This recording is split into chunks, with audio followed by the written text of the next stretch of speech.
Maqaa Oromootiin aangoo teessan saba keessan morma kuttanii bineensa laatan waan kalee jaarraa 18ffaa gurraan dhageen harmaa harka muraa aanolee seenaa caalii calanqoo har'a ijaan argine morma irraa murtanii bineensaaf laatan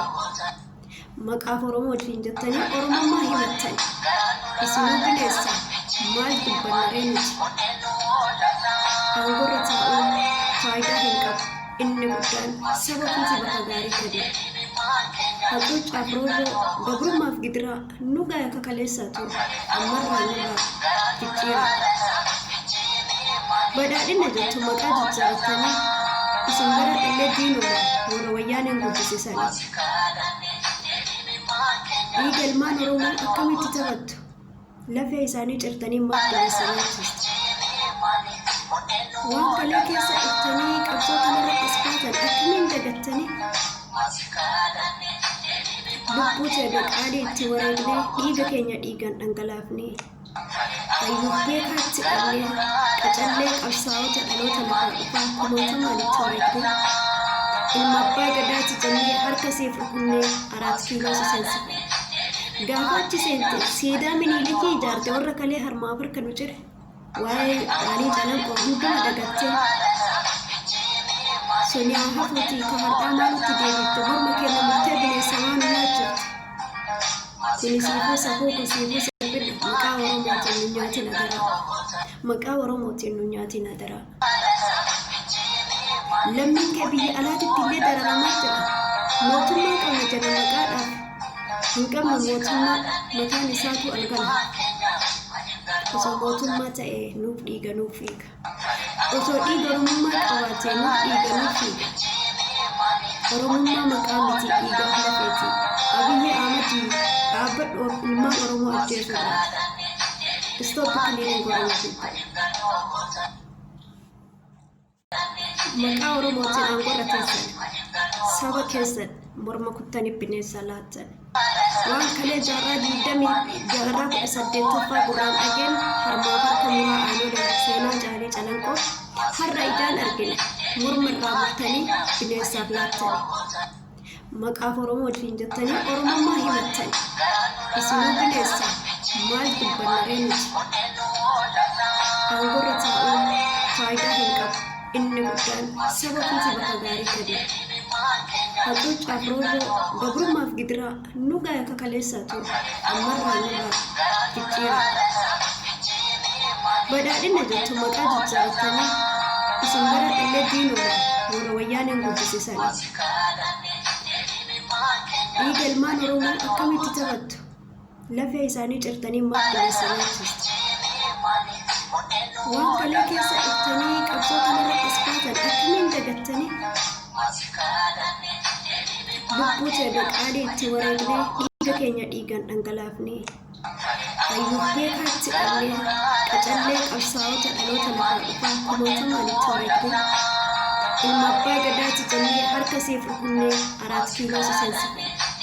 gaafa achi seente siidaa miniilikii ijaarte warra kalee harmaaf harka nu jire wae ani jalan ko hudu dagatte sonia hafuti ko harda maluti de to burma ke no mutte bine sawan nacho kuni sifu sako ko sifu sabe maka Oromo tinunyati nadara maka Oromo tinunyati nadara lammin ke bi alati tille dararamacha motumma ko ne jana magada hingam motumma matani satu algala osoo mootummaa ta'e nuuf dhiiga nuuf fiiga osoo dhiiga Oromummaa qabaate nuuf dhiiga nuuf fiiga Oromummaa maqaa miti dhiiga lafeeti Abiyyi Ahmedii dhaabbadhu ilmaan Oromoo ajjeesuudha istooppi kiliiniin godhamuufiidha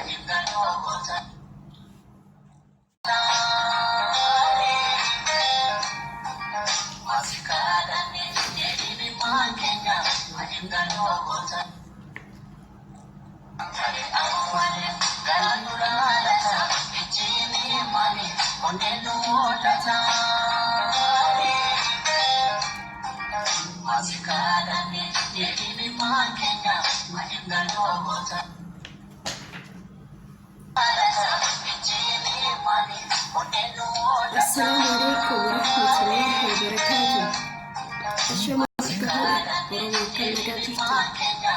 baga jiraate amma sokkaa kuma jiraadha garaan nu gubate onnee nu naannate ija nu dhimi maali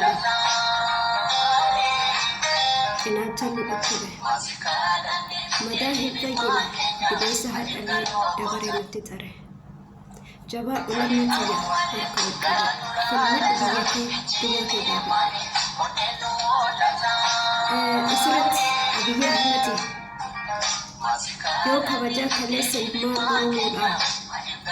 4 kiiloo siseensifteen dhugaataate dhiiga qeerroo Oromoo tanati 4 kiiloo dhagaseente ajjeechaa hidha reebba ilmaan Oromoodhaan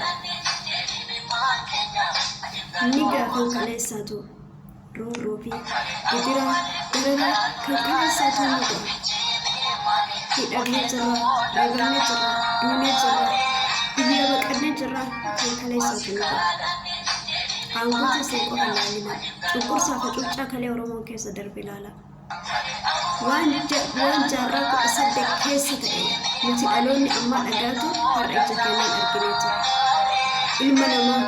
Oromoo qulqulluu morma murtanii bineensa nyaachisu kunis safuudha akkanatti nuti garagartee nu nyaata jennee taasummaa sitti yaadneen beeka ilma abbaa gadaa jennee si faarsinee si wajjin kaane Abiy Ahmed stop cleaning Oromo people stop cleaning Oromo people Abiy Ahmed stop cleaning Oromo people Abiy Ahmed ati mootummaa Itoophiyaa argataati tokkoffaa lammiin kan ka'e biyya Kuwait keessatti ijoolleen keenya erga ji'a lamaati mootummaa gaarii dhabaaf mana hidhaa keessatti hagammaa dararamaa jirti osoo mootummaa gaariin biyya keenya keessatti jiraate akka lammiin biraa mootummaan lammii biraa biyya isaatiitti ilmaan ofii galfate saba isaa galfate atis akkasii saba kee galfateetu ati ka biyya keessaa galchuu miti kan